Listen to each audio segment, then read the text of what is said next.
Listo, ahora sí. Ya, entonces, como les decía, Andrés Barrientos es proveniente de la provincia de Chiloé, es ingeniero civil en obras civiles, diplomado en gestión de la construcción y magíster en gestión de gobierno, además es músico y montañista. Se ha desempeñado profesionalmente en el mundo público en temáticas de análisis territorial y competitividad, y en el ámbito privado en el sector de la construcción.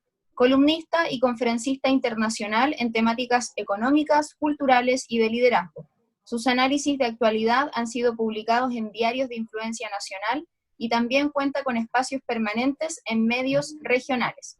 En medios televisivos ha sido analista político en la señal internacional NTN 24, CNN Chile, TV Bio Bio, y ha participado como panelista en diversos programas de discusión. En el año 2015 fue seleccionado uno de los 50 jóvenes líderes de la región de los lagos por el diario El Yanquihue, y el año 2017 como uno de los 100 jóvenes líderes del país por el Mercurio UAI. Eso, ahí me pillaste, ¿qué significa UAI? La Universidad Adolfo Ibáñez. Ahí está. Cofundador, cofundador además del think tank más austral del mundo, que es Fundación Ciudadana Austral, para que también lo sigan en las redes. Yo lo sigo en Instagram, es súper bueno, así que paso el dato para que sigan esa página a aquellos que aún no la conocían. Bueno, esa es la presentación de nuestro expositor, muy completa, ¿cierto? Y te damos el pase, Andrés, como yo te comentaba, tienes esos 45 minutos para que hagas tu charla, y finalmente se abre el WhatsApp para que las personas hagan las 5 preguntas, y vamos, ¿cierto?, en esa dinámica, ¿ya? Así que te vaya muy bien, Andrés, te escuchamos. Cualquier cosa que tú quieras me indicas, ¿cierto? Si quieres compartir pantalla, etcétera, ¿ya? Dale Muchas nomás, Andrés. gracias, muchas gracias, Paz, por la invitación. Gracias a todas las juventudes del Partido Libertario por la convocatoria, y bueno, feliz de estar acá con ustedes compartiendo algo que da para estudiar, hablar muchísimo, que es la izquierda, en este caso en Chile, y que a medida que ha pasado el tiempo hemos visto, bueno, muchos del Partido Libertario son más jóvenes también, entonces no han vivido o han buscado y han visto solo en libros o en revistas lo que fue la izquierda tradicionalmente en el sistema político formal en Chile, ¿ya? Y tratar de resumirlo en 45 minutos, voy a tratar de hacer una síntesis general del proceso post-gobierno militar, para empezar a analizar algunos componentes para la discusión actual. Entonces, mira, si partimos analizando cuáles fueron las conflictividades que se dieron al inicio de los 90, era algo fundamental, era volver a un sistema democrático de elecciones libres, ¿no? Y al plebiscitarse las reformas constitucionales de 1989, ahí lo que se llamó el Gran Acuerdo Nacional en su momento, se aprobó las reformas constitucionales, es decir, la validación de la Constitución del año 80, más unas reformas constitucionales de acuerdos entre la oposición y el gobierno militar en su momento. Para referencias de ello, les recomiendo leer el libro de Carlos Cáceres acerca de ese periodo transicional, que es muy bueno y se encuentra en Libertad de Desarrollo, ¿ya? Son las memorias de quien fue ministro del Interior, que guió el proceso de transición con la oposición, con Patricio Elwin en su momento, y bueno, Ricardo Lagos y todo aquello. Entonces, ¿en qué consistía esto? Había un consenso en que los grupos más radicalizados de la izquierda no podían estar tan visibles dentro del sistema político. Por lo tanto, los grandes partidos socialdemocráticos que se llamaron el Partido de la Concertación por la Democracia, fueron los que guiaron cambiar el esquema de la gobernanza política, ¿no? Este periodo, que partió, bueno, con la elección en la cual ganó Patricio Elwin, bueno, con el asesinato de Jaime Guzmán, por lo demás, cuando empezaron ya los procesos de la búsqueda de responsables de temas en derechos humanos, y la oposición, en este caso la Unión Demócrata Independiente, a los indultos presidenciales, en este caso que recayó en el discurso, el gran discurso de Jaime Guzmán, el voto que no, que se hizo, bueno, famoso por eso, y producto de ello, la izquierda terrorista lo asesinó, eh, con la gente impune hasta los días de hoy. Ahí es interesante ver y recordar un poco de historia, que los grupos extremistas en Chile no desaparecieron, ¿no? Se validó con el asesinato de Jaime Guzmán, donde pensamos que la democracia ya estaba plena. Sin embargo, habían ciertos resguardos dentro de la Carta Magna en su momento, en la cual estaban los llamados senadores designados, ¿ya? Eran estos senadores que estaban prácticamente con cupos asegurados por un tiempo y después en las reformas constitucionales del 2005 fueron cambiadas. Entonces, ¿qué ocurre aquí? Que hubo un periodo de estabilidad democrática por la efervescencia de la democracia, de volver a un sistema democrático en sí, que llevó a que la política de consensos, dado un sistema binominal también que fomentaba, para los que estudian ciencia política, podrán recordar que los sistemas que tienden a ser binominales o uninominales, lo que buscan es tender a que hayan dos grandes bloques de gobernanza, ¿ya? Y esto hace que, bueno, y los cientistas políticos estudian esto, que es si es que acaso los sistemas políticos, los sistemas electorales condicionan los sistemas políticos o los esquemas de los partidos, o los partidos condicionan los esquemas electorales. Y esa es como la pregunta que siempre se hacen los expertos electorales, ¿no? Y, y lo que ocurrió es que un sistema diseñado para buscar la unidad entre o dos bloques políticos en general fue el que primó por mucho tiempo. Y eso llevó a que se puedan lograr negociaciones importantes y avanzar y aprovechar el crecimiento económico del 7%, a 9% también hubo algunos trimestres en Chile cuando inició el gobierno de Elwin.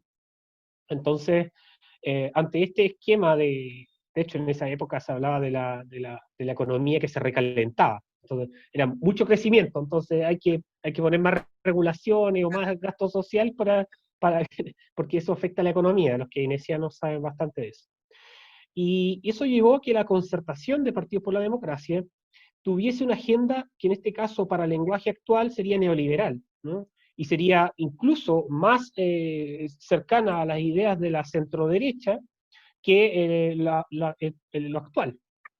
Y prueba de ello es ver que la agenda en el año 1993, en 1994, se basó gran parte por las concesiones, la revisión. El Ministerio de Obras Públicas hizo un trabajo enorme en revisar la capacidad económica que tiene el país para poder generar las obras públicas, las grandes obras públicas. Porque los grandes embalses en Chile fueron construidos principalmente en los años 70, 80, ¿ya? Y luego pasamos a una siguiente etapa, en los años 90, mediados de los 90, conjunto con políticas públicas que tendían dado que la premisa era, no tenemos presupuesto para hacerlo, necesitamos mejorar las condiciones camineras del país, que era algo fundamental, es un país largo, angosto, con muchas zonas aisladas o rezagadas, y eso llevó a que la concertación tenga acuerdos con los sectores de la centroderecha para buscar el progreso económico y también mejorar la calidad de vida de la gente en virtud de que teníamos condiciones de crecimiento, un sistema democrático incipiente de post-revolución liberal del 75, y eso llevó a que partamos con las concesiones camineras, que a fines, en el gobierno de Ricardo Lagos tengamos privatizaciones o concesiones del sector de la hidráulica, es decir, el tratamiento de aguas, por ejemplo.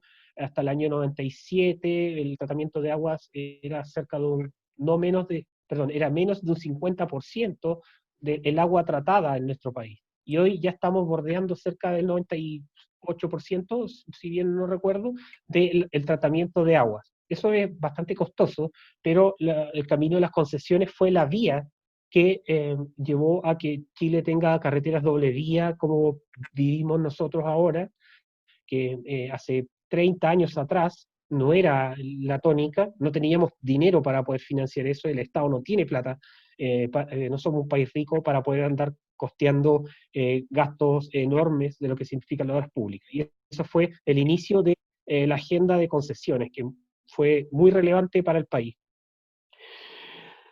Ahora hay un punto político interesante que la concertación y los partidos democráticos de la izquierda nunca estuvieron de acuerdo, al menos discursivamente, con el modelo de la economía social de mercado desde los años 75 en adelante. Nunca estuvieron de acuerdo.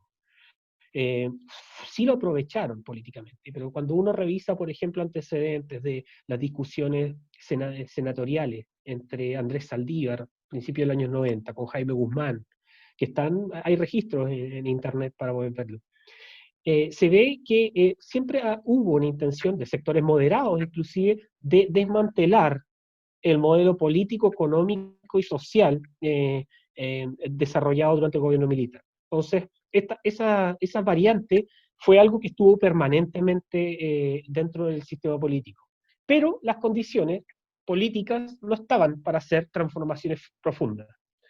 Y ahora uno se preguntará, pero ¿cuáles son las condiciones que se tienen que dar para las transformaciones profundas, ¿no? Y bueno, si uno se basa como en teoría marxista, en este caso podríamos ir a Althusser, y Althusser habla de los aparatos ideológicos del Estado. De hecho, en su libro La filosofía como arma para la revolución, que que está acá, que se los recomiendo. Claro, Althusser hace una revisión en el ensayo Aparatos Ideológicos del Estado de cuáles son las características que conciben a que exista hegemonía para poder desarrollar una agenda marxista en una nación, en donde sea. Y ahí él llega a la conclusión de que en gran parte los que sostienen el control de la hegemonía son los aparatos ideológicos del Estado, que en este caso son la iglesia, las policías, los políticos, los sindicales, la cultura, las bellas artes, de hecho los medios de comunicación masiva, la prensa, etcétera, ¿ya? Y otra cosa importante que señala Althusser es que dice que la filosofía es la lucha por las palabras, ¿no?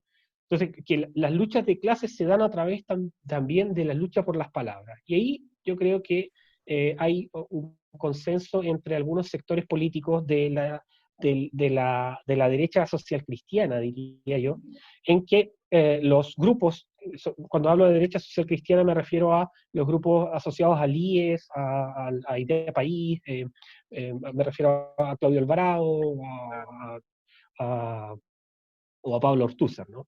En cual ellos hacen una crítica que se podría extraer algún elemento interesante, que es el que los sectores hegemónicos económicos, que principalmente tenían una tendencia un poco más hacia la centro-derecha, fueron dejando a un lado la importancia de lo que significa la cultura, pero no la cultura de andar guitarreando en un concierto, ¿no? Yo me refiero a la cultura como un bloque que implica filosofía, que implica universidad, lo que implica el clima cultural que permite que tengamos ciertas ideas tanto morales en la sociedad, lo que significa lo que es bien o mal, todo eso llevado solamente al eficientismo y a la tecnocracia, en la cual eh, teniendo un modelo económico que funcione y teniendo personas que prefieran cambiar su auto y no buscar hacer la revolución, significa que el modelo funciona en sí mismo. Y ese en sí mismo es una de las cosas que se dejaron a un lado o se dejaron estar, y ustedes pueden ver si es que pueden ir algunos en la capital, a veces se hace la furia del libro, y se van a sorprender que se llena de gente, de jóvenes, comprando libros revolucionarios. y, y el GAM es el ex edificio de Diego Portales, es la cuna de lo que estaríamos hablando como toda esta junta cultural, ¿no? de marxistas posmodernos y todas las vertientes que puedan haber. Entonces, ignorar esa dimensión fue algo que fue una realidad, y aquí voy a meterme en dos puntos interesantes respecto a la centro-derecha. La centro-derecha ha tenido 5 grandes think tanks. Podríamos hablar del CEP, Centro de Estudios Públicos, Libertad y Desarrollo, Fundación Jaime Guzmán, el Instituto de Libertad, que es el Centro de Estudios de Renovación Nacional, que durante 20 años prácticamente se remitieron solo a trabajar principalmente, con toda justicia por supuesto, pero principalmente en Santiago, con vinculación en el Congreso y las asesorías políticas. ¿Ya? Entonces, ¿qué llevó eso? Que los grandes centros de pensamiento, que están asociados también como soporte ideológico y doctrinario de los partidos políticos, se circunscribieron principalmente a hacer actividades y el activismo en durante los 90 y los 2000 en Santiago, en la capital. Sin embargo, en las regiones no era algo muy común, ¿ya? Entonces, eso por un lado, por el tema de la derecha.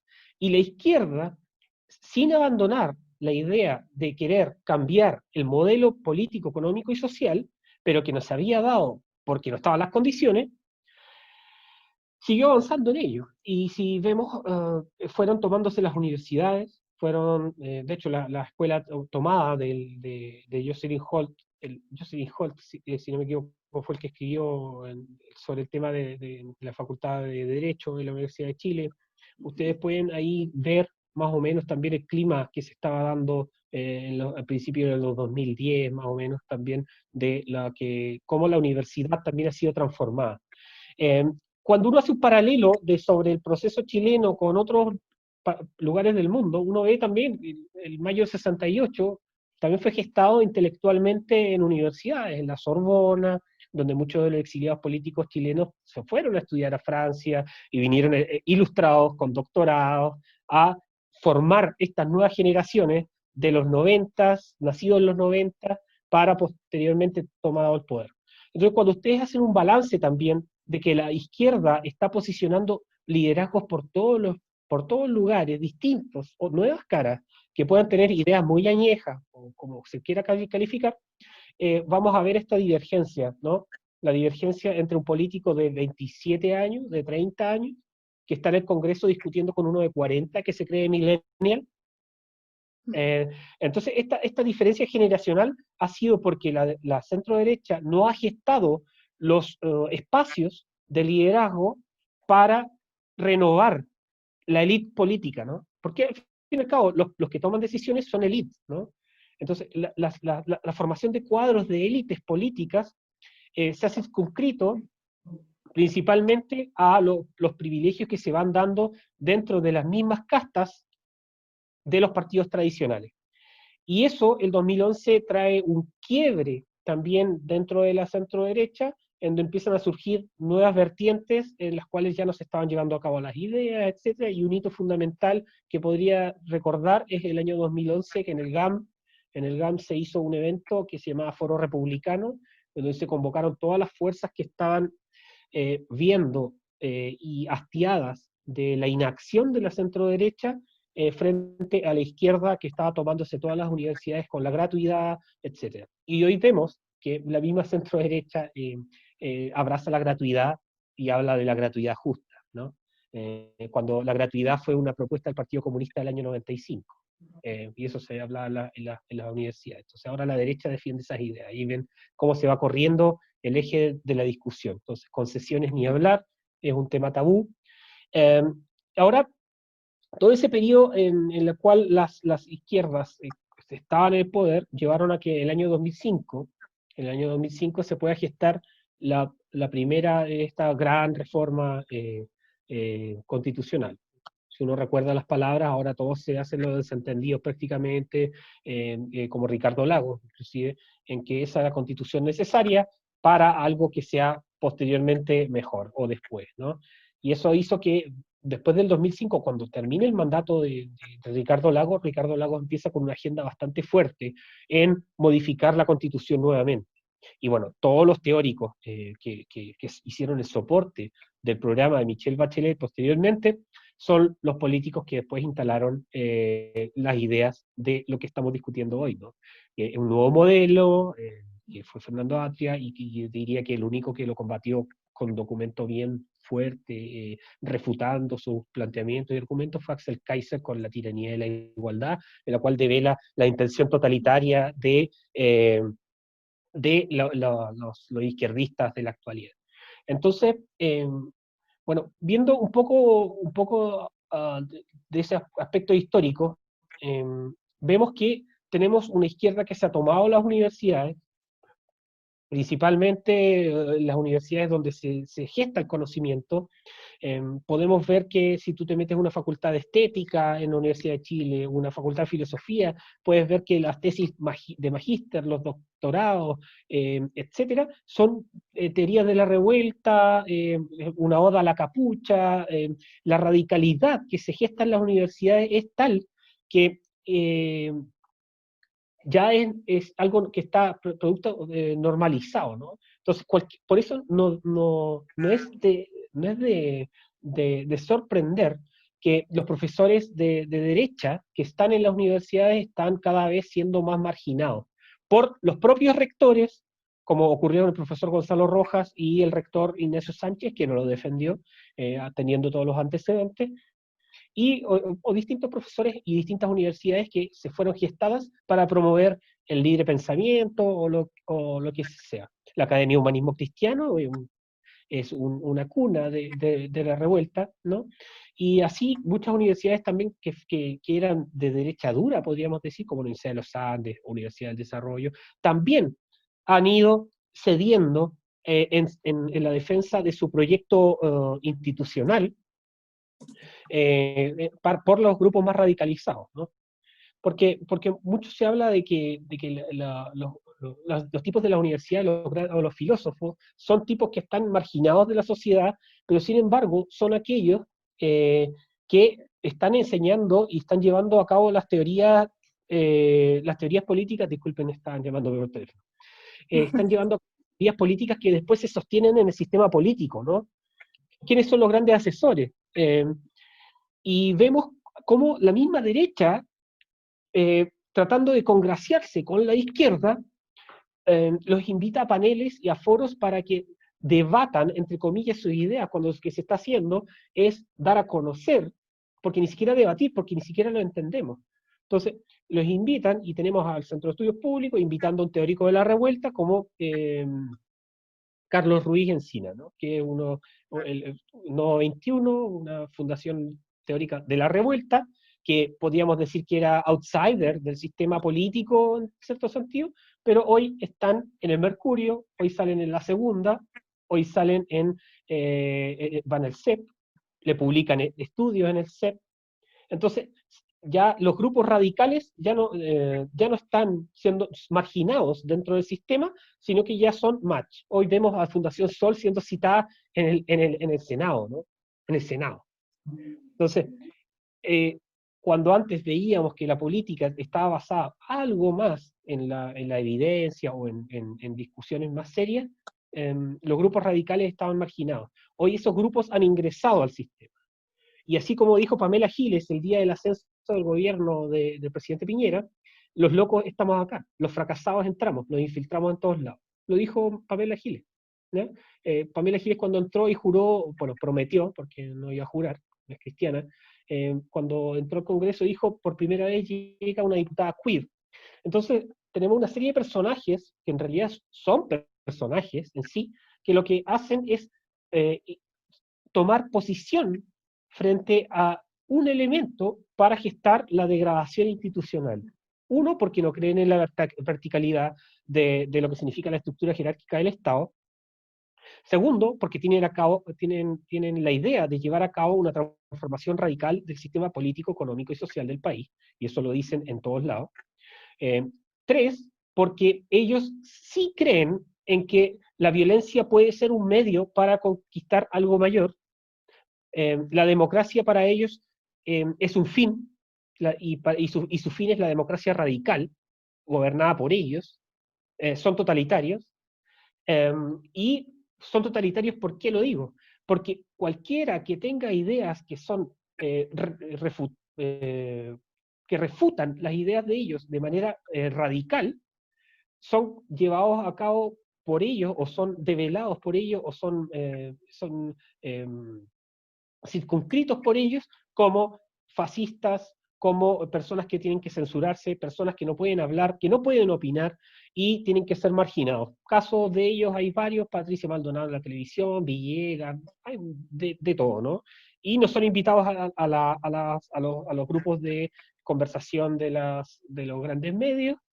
eh, claro, los grandes medios, cualquiera que los cuestiona, no los van a invitar por lo mismo, ¿no? Ellos controlan, y como dice Althusser, los aparatos ideológicos del Estado. En este caso, uno de ellos que sería los medios de comunicación.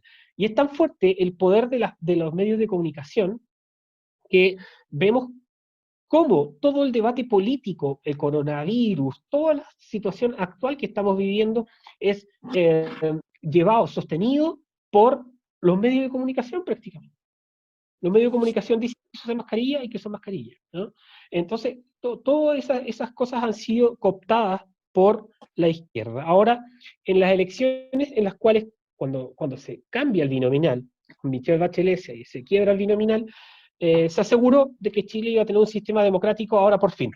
Ese fue el gran logro, ¿no? Manitos para arriba, la derecha acordó algunas cosas, y bueno, se acabó el binominal. Entonces, este sistema que buscaba dos grandes conglomerados políticos pasó a ser un sistema proporcional, con ciertas protecciones, por supuesto, para el tema de los partidos, y dar menos cabida a los independientes, como siempre lo hacen, porque el que hace la ley es el que reparte, se lleva la mejor parte, como dicen. Entonces, lo que ocurrió fue que se creó un sistema nuevo de elecciones en los cuales, obviamente, para representar más a la sociedad, ¿no? Eso solo fue lo que se señala. Pero ¿qué ocurre cuando se fragmentan los sistemas de partido? Ocurre que empiezan a ingresar outsiders, distintos tipos. Yo no estoy haciendo un juicio de que el sistema binominal es mejor que otro, estoy solamente hablando del punto de vista técnico. A mí me gustaba más un sistema uninominal, pero bueno, es otro tema. Entonces, al eliminar el binominal y pasar a un sistema proporcional, llevaste a que los grupos más radicales puedan ingresar.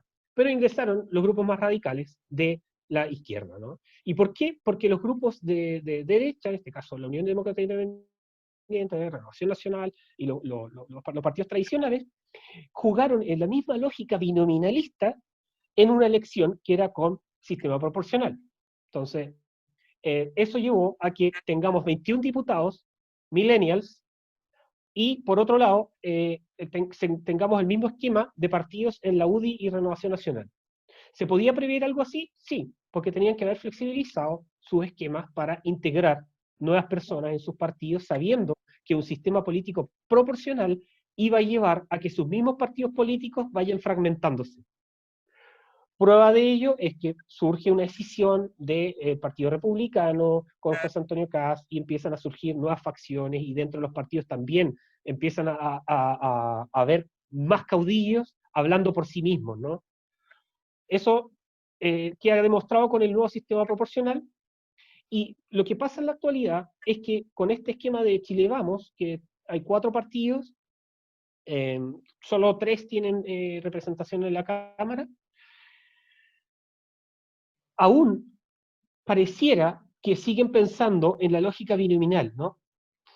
Y eso es, claro, para la derecha, para los nuevos grupos, como pueden ser ustedes, es una oportunidad para ingresar al sistema político, entendiendo que un sistema político, como es el actual, proporcional, propende a que los grupos sean más fragmentados, ¿no? Entonces, mientras yo sea más fragmentado y llegue a un bloque más conciso, pero más seguro una elección, es más fácil que ustedes puedan ingresar y negociar al sistema político, ¿no?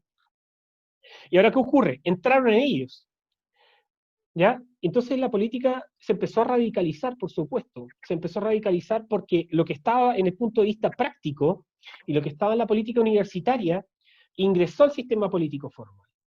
Entonces, la radicalidad de la calle, que podríamos haber visto en los grupos anarquistas, en las barras bravas, en todos los grupos informales, los grupos no más FP, los movimientos sociales, como les llaman, que no tienen nada de social, son grupos que soportan, hacen el soporte para que los partidos políticos hagan eco y caja de resonancia de las manifestaciones de esos grupos, ¿no? Y estos grupos radicales son los que se han tomado la agenda. Entonces, es una conjunción entre los movimientos de la sociedad civil, de la izquierda, muy ideologizados, con soporte teórico en las universidades, que además ingresan al sistema político y hacen un salto de la política universitaria hacia el Congreso. Entonces tú tienes gente que no dialoga, que no razona, que está con una idea de proyecto futuro socialista, que es imposible de parar. Es imposible de parar cuando tú te sientas a tratar de buscar diálogo, consenso, acuerdo. Porque estos grupos entienden que la propuesta más radical es un paso, perdón, una propuesta radical con una negociación hace que todos los grupos políticos que buscan el consenso se vayan acercando hacia las políticas de ellos, ¿no? Entonces, es por eso que cuando se vota una reforma tributaria, Gabriel Boric dice, yo voto a favor, pero, pero entendiendo que en el futuro hay que hacer impuestos a los ricos, bla, bla, bla, y se entiende, ¿no? Vamos, y esto es lo que dice Antonio Gramsci, es el poder coercitivo del Estado debe ir bloqueando o haciendo que lo que no era posible vaya siendo posible cada vez más. Y si uno ve las declaraciones que da Gabriel Boric, Giorgio Jackson, Pamela Gill, ellos son muy claros, de hecho lo dicen. Este es el primer paso para la destrucción del modelo de AFP, por ejemplo, con la contingencia. Este es el primer paso para tener un sueldo, renta básica universal. Este es el primer paso para, ¿no? Entonces, todo está adecuado a una idea de pensamiento político y que que han cooptado programas de farándula, que han cooptado programas de entretención, por ejemplo, los programas de entretención del Pollo Valdivia, todas estas cosas. Siempre hay aristas. Y cuando vemos un poco más, vamos ahora a la discusión ideológica. No sé cómo estoy de tiempo. Llevo 38. Son las 8:38, pero dale nomás, vas bien. Entonces, cuando vemos, por ejemplo, mira, voy a ir un poco a la discusión que se da como los partidos, ¿no? Se suele decir que tradicionalmente tú vas a un partido político en una región o en una provincia y es como, no, tú tienes que tener calle. Si tú tienes calle, significa que tú tienes liderazgo para poder ser político. Entonces, no importa tu preparación intelectual para tomar decisiones, irrisorio, ¿no? Entonces, cuando aparece esto de la derecha social, es una soberana estupidez. Derecha social significa estar, ¿qué? Con ponerte unas botas, ir a visitar a los vecinos solamente y preguntarles sus necesidades. Entonces, ¿qué diferencia tiene una organización de caridad con ese tipo de político? Yo en eso soy lapidario, es mejor haz la pega en el hogar de Cristo, vas a hacer mejor pega. O ándate a techo para Chile. Pero si tú no tienes una formación política o doctrinaria, ideológica, sumado a tener un rol, porque aquí no importa si es que tú vas a ser un político que quieres ser un político masa, tú puedes jugar a ser un personaje también dentro del sistema. Y para eso tenemos que aprender mucho de nuestros adversarios.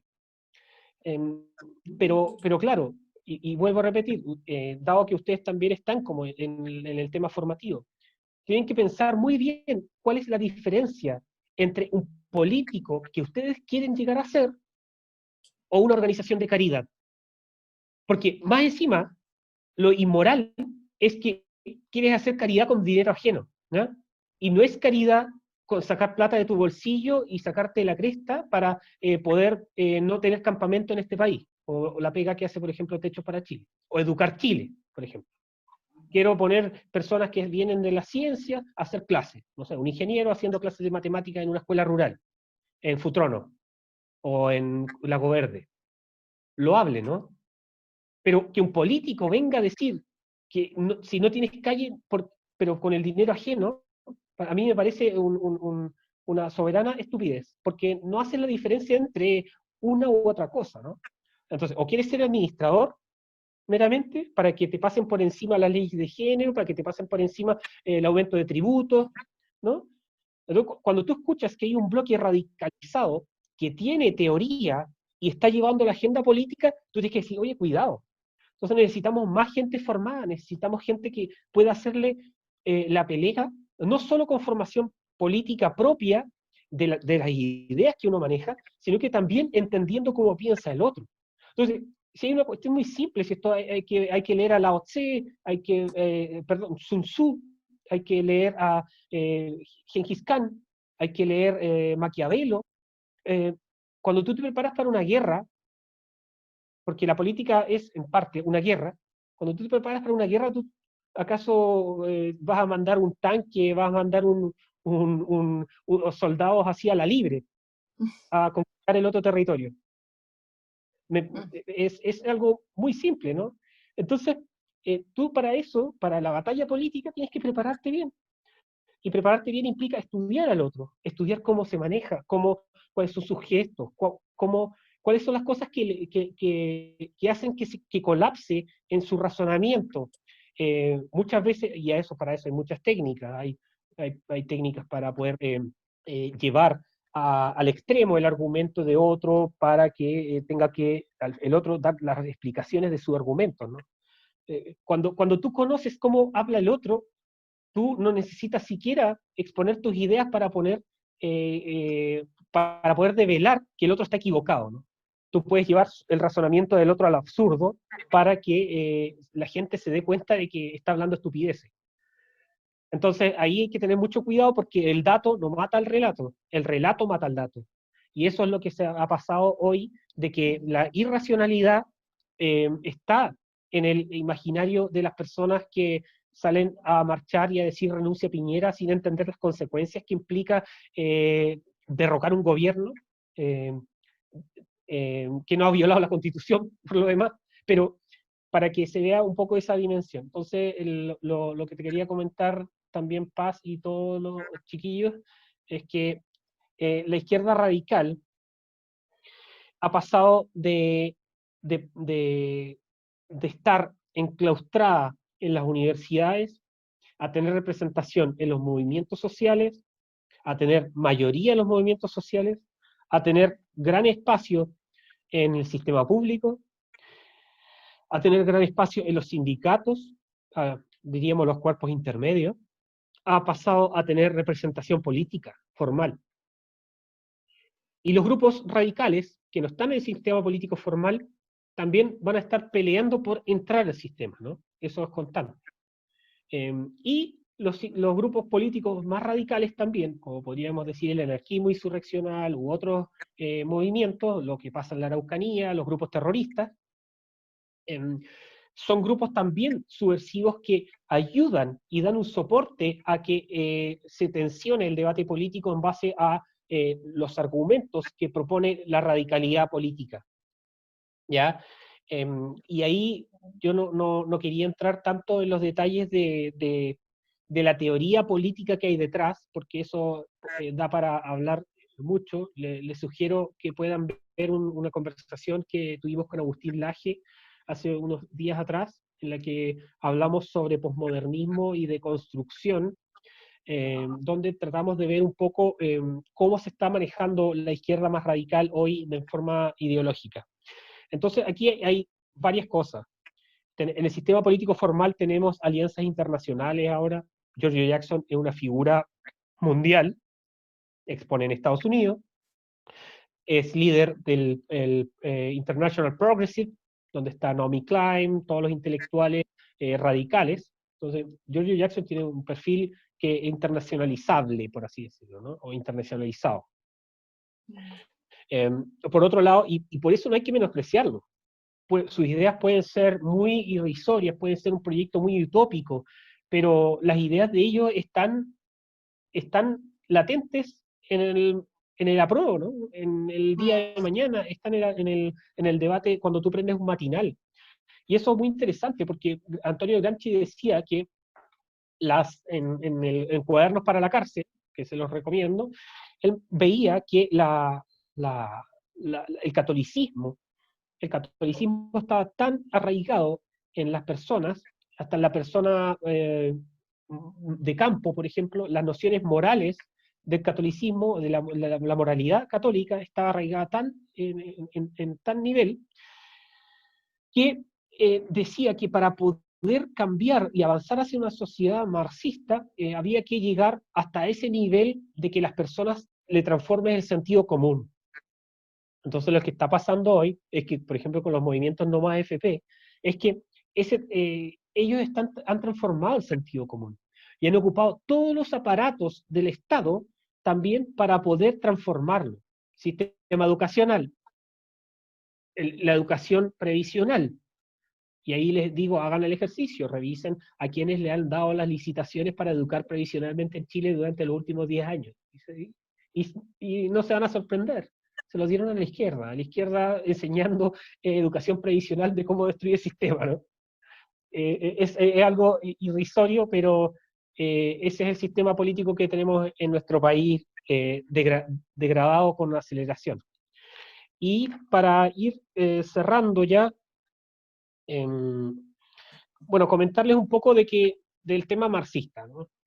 El tema marxista tradicionalmente lo hemos visto como que querer a la apropiación de los medios de producción. Eso es lo tradicional, uno lo lee y lo puede ver en El Capital de Marx, el tomo 1, y posteriormente todas las vertientes posmodernas, en este caso, por ejemplo, Althusser, ya empiezan a dar atisbos de que el tema del lenguaje es algo muy importante. Cuando uno estudia Derrida, que he leído un par de ensayos de Derrida, cómo la palabra configura la forma de pensar de la gente, y todas estas teorías que parecen muy elaboradas, y que son muy elaboradas por lo demás, que algunos rayan en la locura, podríamos decir, hacen que vayan configurando cambios en el sentido común de la gente. Entonces tú puedes decir, oh, mira, tengo un amigo, estoy tomando una cerveza en tal lugar, y tiene ideas que son las mismas que aparecen en la televisión en el día a día, no hay un pensamiento crítico, pero esa es la modificación de los patrones del sentido común. Entonces son personas más potables para poder ser electores futuros de los que van a transformar el modelo político, económico y social. Y para ello, ahora estos tipos, lo que ocurre es que ya no solamente basan su esquema de pugna política en el análisis dicotómico, ¿no? Que es sería el bien y el mal, blanco y negro, las cosas que son binarias, como llaman. Entonces aquí es donde irrumpe el feminismo radical, donde empiezan a cambiar los esquemas de lo que significa la normalidad para Occidente en general, ¿no?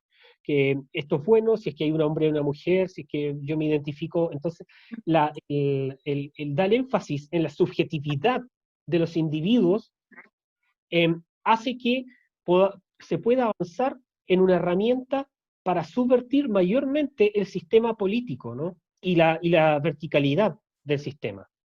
Y es ahí donde ellos logran romper los bordes de la discursividad.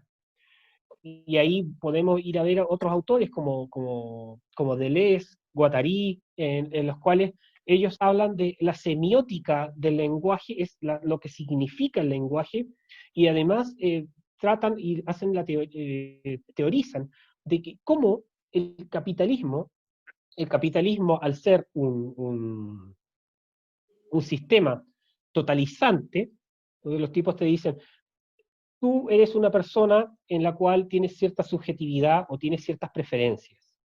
Tus preferencias solo pueden llevarse a cabo y a tener manifestaciones políticas a través del sistema capitalista. Entonces, si usted se percibe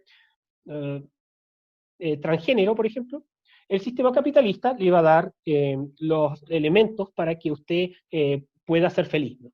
Entonces, a eso va de que el sistema capitalista para Guattari y Deleuze tiene una concepción relacionada con que es totalitario, ¿no? Entre comillas. Nosotros entendemos ya que el capitalismo no es eso, pero ellos lo ven así, y ven que esa sensibilidad o esa subjetividad es potable de generar máquinas de guerra conscientes o inconscientes para derrocar al capitalismo. Entonces los tipos te dicen, en este caso Guattari, te dice, mira, usted puede hacerlo, pero el capitalismo totalitario lo que hace es que puede tener dentro de sí mismo su propia destrucción.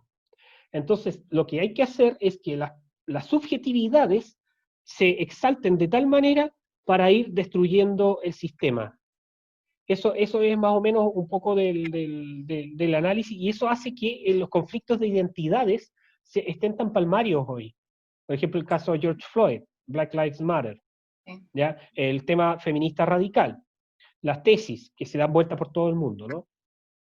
Todos esos conflictos de identidades, es decir, la subjetividad para la subversión y para el derrocamiento de algo, es decir, por ejemplo, el tema de las estatuas.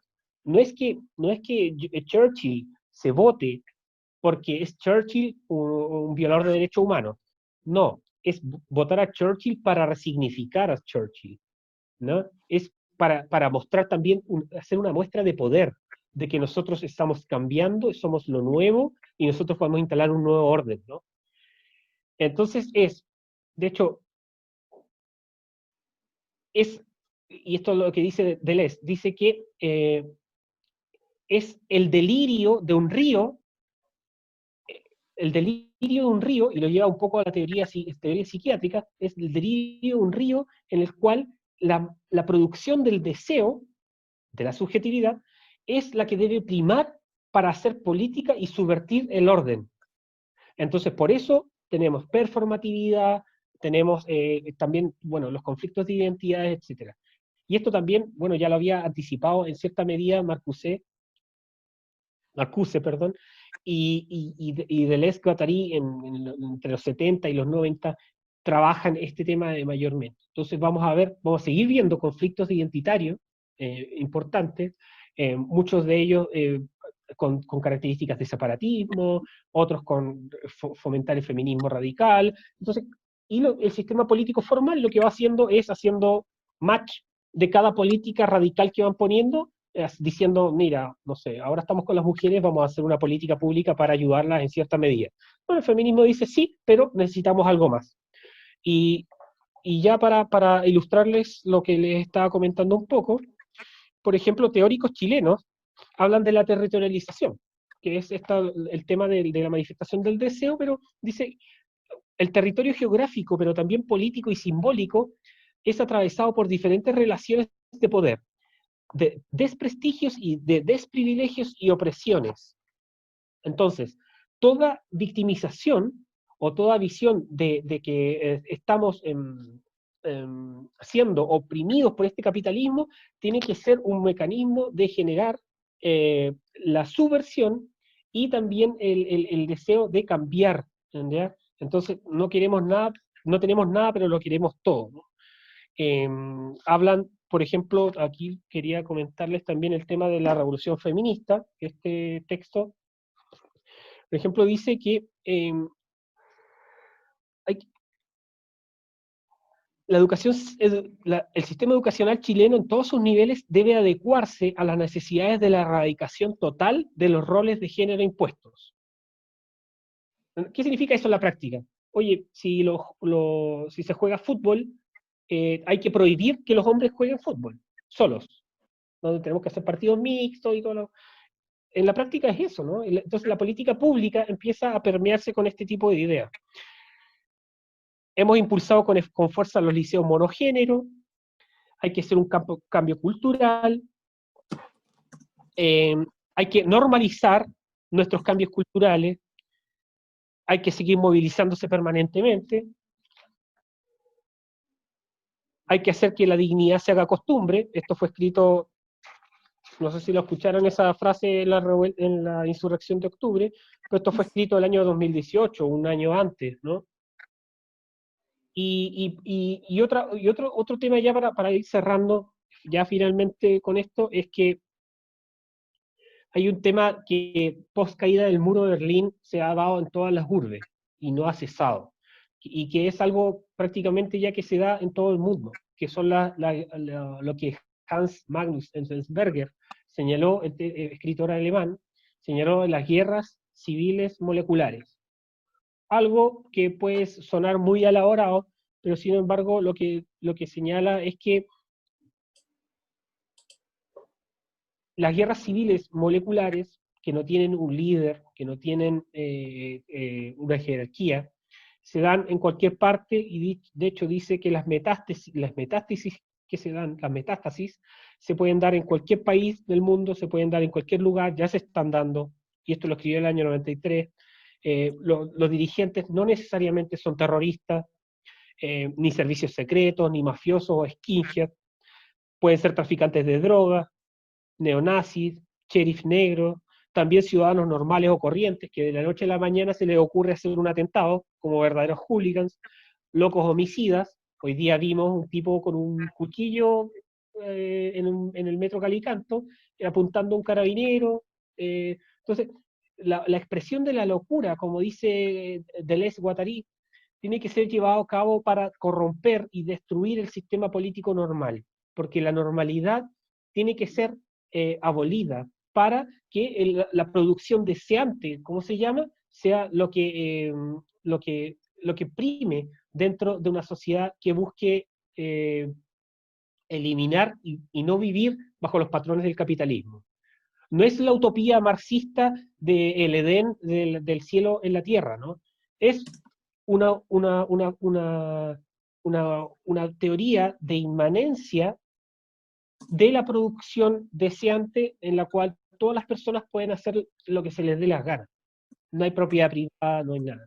Y eso es un poco la reflexión que quería hacerles, que yo creo que, bueno, eso da para una charla mucho más larga de ya meternos dentro de la teoría de lo que es la izquierda radical.